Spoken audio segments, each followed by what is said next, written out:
your words, I couldn't find love anywhere. I can only conclude, your words are not my law. I claim the right to follow my law. That was it. Done. He sent that in. CRA never bothered him again. No one has ever tried to hassle him that I know of. The fact is, I don't want us, I believe in good government. I don't want us to, sink the ship. I just want to take the bridge back from the corporate pirates who have apparently taken it over. Who's with me? Once I went to court, they wanted me there at like 9:30 in the morning, right? But it was 9:30 in the morning. So I showed up at 1:30 in the afternoon. And the judge was like, you were supposed to be here at 9:30 this morning. Why weren't you? I said, because I have Alzheimer's and Tourette's, you fucking asshole. I'd appreciate it if you wouldn't bring my medical condition into this. No, I didn't actually say that. I did get charged with contempt of court once for failure to accept a court order to identify a guy in the corner as whether or not he was my client. I refused to do that. It was December 23rd, Judge James Wingham said, okay, well, you sit down. I said, no, I wanted to act as agent. He wouldn't let me act as agent. I said, fine, I guess I have no reason to be here. I'm leaving. No, you're not. I said, you're detaining me. No, I'm not detaining you. You're just sitting down. I said, no, I'm not sitting down. So they wouldn't let me go. He ended up arresting me for contempt of court because I said, listen, you're not giving me standing in court. You're not giving me an order. I'm leaving. When they were putting the cuffs on me, I wasn't submitting. I said, I'm holding my arms kind of thing, making them push. I said, I am a free man on this land. I do not consent. This is abduction. Under the color of law, I demand my immediate release under Section 337 of the Criminal Code. He turned white. The sheriff, oh, you think you're so smart. Get him in there. My buddy was in the courtroom while they were bringing me into the cells. He says the judge turned white, banged his gavel, ran out.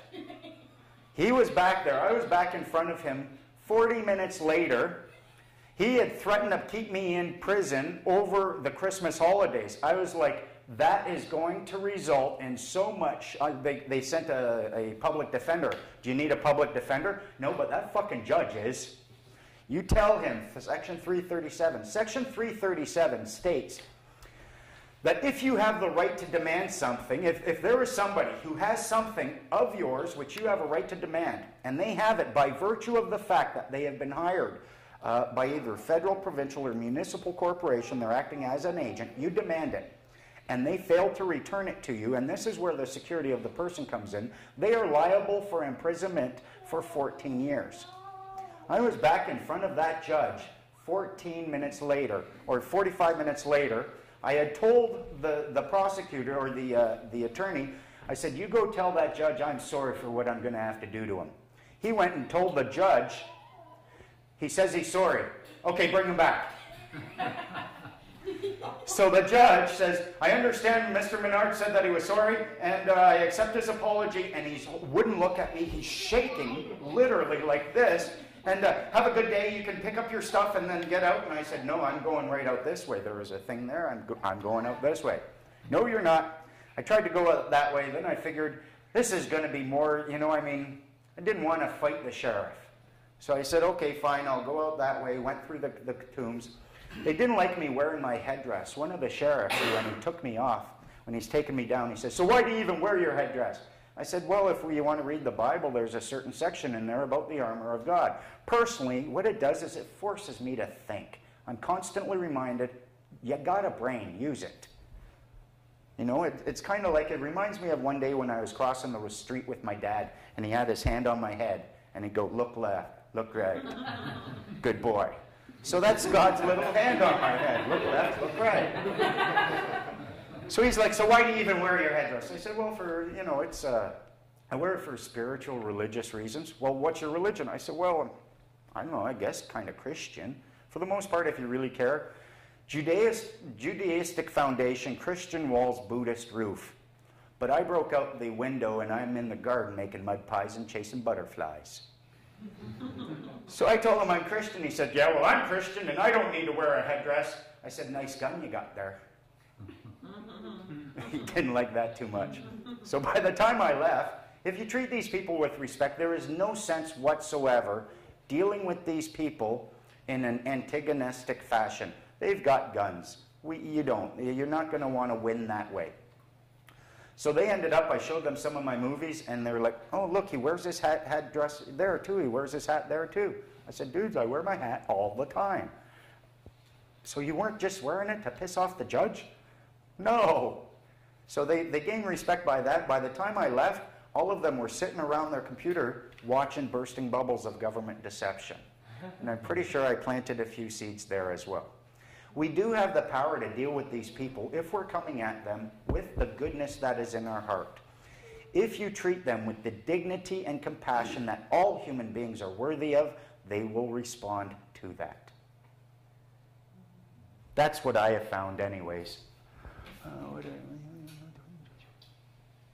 Yeah, so that's essentially how you do it. If you wanted to start looking into this, the first thing you need to do, I found, is to understand who we are. Now, they want us to believe we're a person. I think we are cosmic stardust, somehow rendered aware, capable of dancing and laughter. These things are what makes us special. Them trying to tell us, no, no, no. Don't. Their whole game is, look here, not there. Look here, not there. The here is always their words, their Bible, their Torah, their criminal code, their acts, their statutes. The there they don't want you looking at is in your own heart, because they have no power there at all. None. And the moment you start finding that, if you find your passion inside your heart and bring it and hold that and bring it like you, think of it like a potluck dinner. It's your dinner. It's your pot that you're bringing to the universal potluck dinner. It might not be a dish for everyone, but you're not out there spitting in other people's dishes. And if you bring that, you'll find that you're soon on a path where everyone's going to this magnificent potluck dinner, and you realize the path is, in fact, the dinner. It can be a lot of fun. It can be a lot of challenging. It's going to be a little bit difficult for you if you are, in fact, scared of what's in your own heart. DMT helped, I found. DMT? It's a naturally occurring chemical that gives you an amazing experience for about 10-15 minutes that will cause you to realize your cosmic center kind of thing and make you realize you end up, it's very hard to be hateful towards people afterwards, isn't it? It's like, geez, I'd just be directing that at me. So yeah, I don't know, I'm not advocating drug use. I know people who can get there merely by spinning and dancing or contemplation of their own soul. So I don't advocate that, but it certainly didn't hurt me. What I found is, in order to be able to stand against these people, when they start trying to bring their claim of authority, when they're trying to taunt you with anagrams, I couldn't believe they did that. I was like, you guys aren't arguing and debating like that, are you? Is that what it's boiled down to? If you don't have a firm grip upon your own heart light, you're never going to be able to read their words and see the true deception, see the truth that they try to hide. They have to put it there. It is there, but then they will never mention it again. The right to travel, the common law right to travel, is clearly existing across Canada. But you know how they hide it? They don't mention it.